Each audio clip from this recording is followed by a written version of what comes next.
Welcome one and all to the 2025 St. Paul String Quartet Competition Final Round Interviews. I am Ray Shows, first violinist of the Artaria String Quartet and the founder and director of America's premier chamber music competition that is exclusively for string quartets. This year marks a significant milestone as we celebrate the 20th anniversary of the competition here in Minnesota. For this interview, I've selected a series of icebreaker questions that will offer the audience an opportunity to learn more about these super talented musicians beyond their performances. As you can imagine, I'm very delighted to share these responses with you, the audience. So it is my great honor to introduce the Quartet Selene from the Artaria Chamber Music School right here in Minnesota. Quartet members, welcome to the competition's interview. Thank you. Quartet members, let's go around the room and would you please tell the audience your name, the instrument you play in the quartet, and where you live, and we'll start with Layla. Hi, I'm Layla. I play the violin and I live in Orono. Hi, my name is Lorelai. I play the violin and I'm from St. Cloud, Minnesota. Hi, my name is Emily. I play the viola and I'm from Minneapolis, Minnesota. Hi, my name is Sophia. I play cello and I'm also from Minneapolis, Minnesota. Emily and Sophia, are you guys related? Yes, we're twins. Just in case the audience didn't notice, I thought I would mention that. Okay, so let's go to my first main question here. I would like each of you to share with the audience how you were introduced to chamber music. And let's start with Sophia.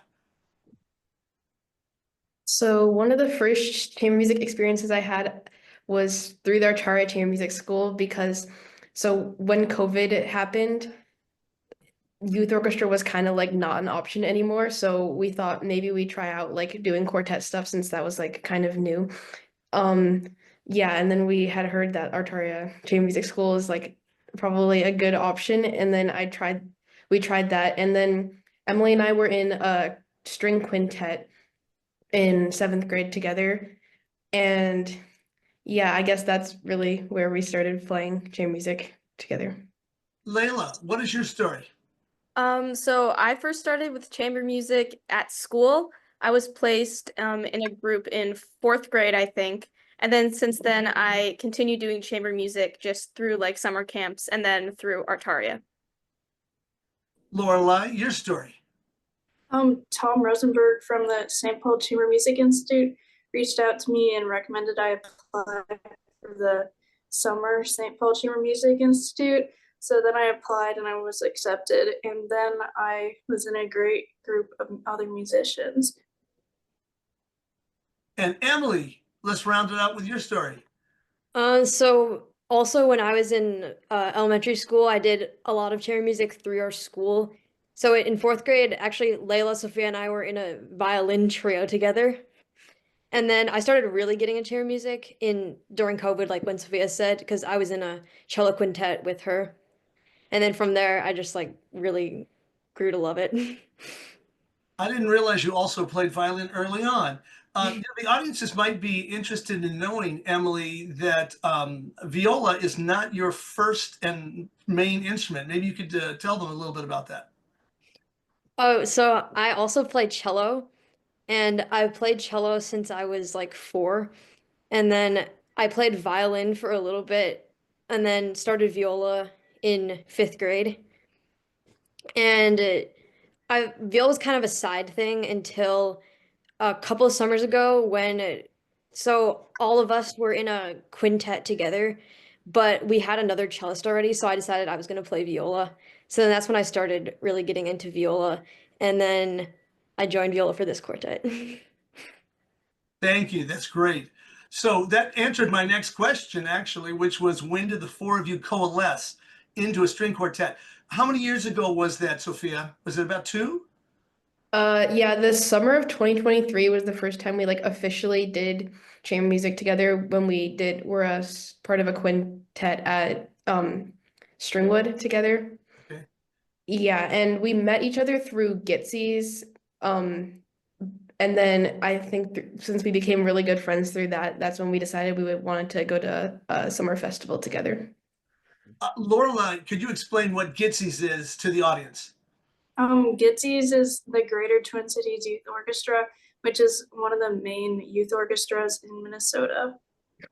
And probably in the Midwest, I would imagine. It's a very fine orchestra, isn't it? And you guys are doing a great job in both your chamber music, your orchestra stuff, and some soloing stuff. We'll find out more about that later. So, audiences are always curious about quartet names, believe it or not. Please describe the process of selecting a name for your ensemble, which is always a challenging thing. Layla, how did you guys come to your quartet name? So, our quartet coach, Nancy, a while back had a quartet of 4 young girls, called the Luna Quartet. And she said that she kind of described it like she saw, Luna in us a lot. So we thought that we would carry on the moon theme in honor of them. So Selene is the moon goddess, which is kind of like moon Luna. So yeah. That's a great story. That's fabulous. I didn't even know that story. That's fabulous. Well, that's great. You guys clearly are carrying on the tradition of serious groups, and you guys have been featured in town with a lot of organizations, including Gitsy's and including the Minnesota Orchestra and beyond. Have I left anything else out? Emily, have I left anything else out in some of the things that you've done in town that have been really stellar for the state of Minnesota and beyond? Well, we like to do music at like nursing homes and museums and fundraisers a lot of the time. And next year we're gonna play Michael Abel's Delights and Dances with the Gitsy's Orchestra on tour to Australia. That's a big deal. That's fantastic. So, how did you guys come to your repertoire? I know that individual groups sometimes let coaches choose it. They like a piece. How did the 4 of you come to your repertoire? Lorelai, let's start with Lorelai. Where did the repertoire choices come? I think Nancy recommended most of them to us, but for our romantic piece, we were originally going to play the 4th movement of Dvorak's American Quartet, but then we had decided instead of doing that, we were going to do Brahms Quartet. And which Brahms is that, please? It's the 4th movement of number 1. Number 1. Okay, that was not a test question, but I'm glad you knew the answer. That's great. So Sophia, do you like the Brahms? Oh yeah, I really enjoy the Brahms. Like I hadn't had any experience with like really playing like Brahms chamber music in the past. And like when I first listened to it, to be honest, I wasn't like so sure about it. But then like once we played it, it was like really clear that that piece, like we're able to get our best sound out of that piece. And I really like come to like that piece a lot. Now, thank you. Now, Emily, tell the audiences also about a recent project you had with Brahms involving Maestro. Oh, so our quartet played Brahms' first sextet with our conductor, Marcus L. Smith, and another violist, Chase. And it was really fun to do that with him because, I mean, usually it's just like him at the front conducting, but then he was like actually part of the experience, and that was really fun. That's right. You often hear or wonder what instrument conductors play, but he clearly showed you which one he did play, and that may have helped you for your future experiences coming up in Australia. I think it's fantastic. He must have liked what he heard when he played with you at that time. That's fantastic. All right. So we've discussed the repertoire basically, but now let's move on to another repertoire question. The junior division compulsory round this year features a wonderful string quartet work by Danuk Wijaratne, which is titled Two Pop Songs on Ancient Poems. How is that coming along with your group? Layla, please answer that.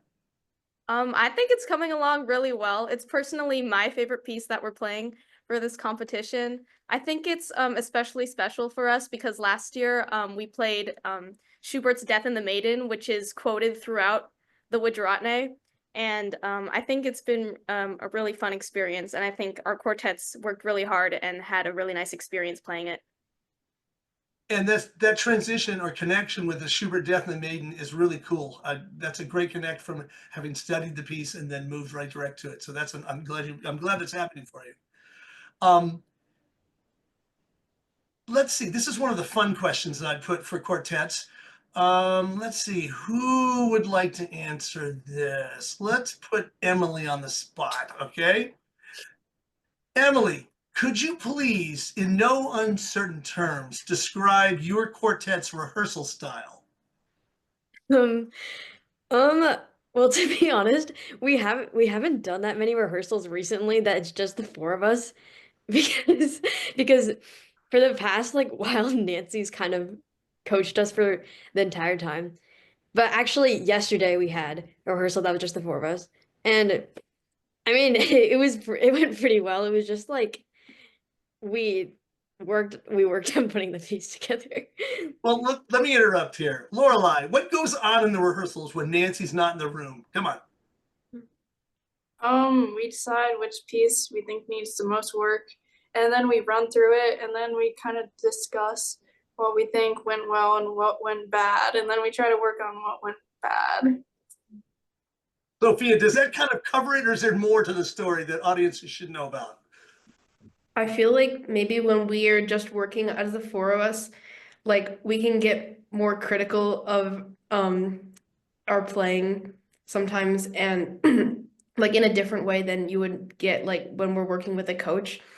And I think we've been working on, making that a more positive environment in our quartet rehearsals. But yeah, I think that's coming along. So when you say you guys are tough on yourselves, do you mean you're also tough on your colleagues, which is a natural outflow from that? Layla, what do you think? I think it stems from the fact that the four of us are such close friends. So we don't have like that fear of necessarily like saying something wrong or hurting each other's feelings. We're really honest with each other, which is great sometimes, but also sometimes we need to work on like that boundary of what's respectful. Maybe take a little time out or something in the group and kind of get a fresh breath of air on that one, or a glass of water or something like that. No, that's important for audiences to understand that it's not always a bowl of cherries and you're everything is going smoothly all the time. It's you've got lots of work to get together, and I know that your coach takes a great interest in you after honoring her last great successful quartet. Now you are the next heir apparent to that. So this is it's fantastic, and I appreciate your candor on this. The final question I have is basically a general question. Is there anything else unique or interesting about your quartet or the experience you've had in your quartet the last couple of years that you would like to share with the audience that would give them a broader picture, or a broader picture, I suppose, of who you are as individuals playing in this ensemble called Quartet Selene? I can answer that. Sure. Like Layla said, like we really are like close friends, and we came together like because we're close friends. Like we weren't ever assigned to be in a group together. So I think that like really creates like a really special environment, and that's reflected in our playing. That the fact that like I know we're basically just best friends making music together. So I think that's really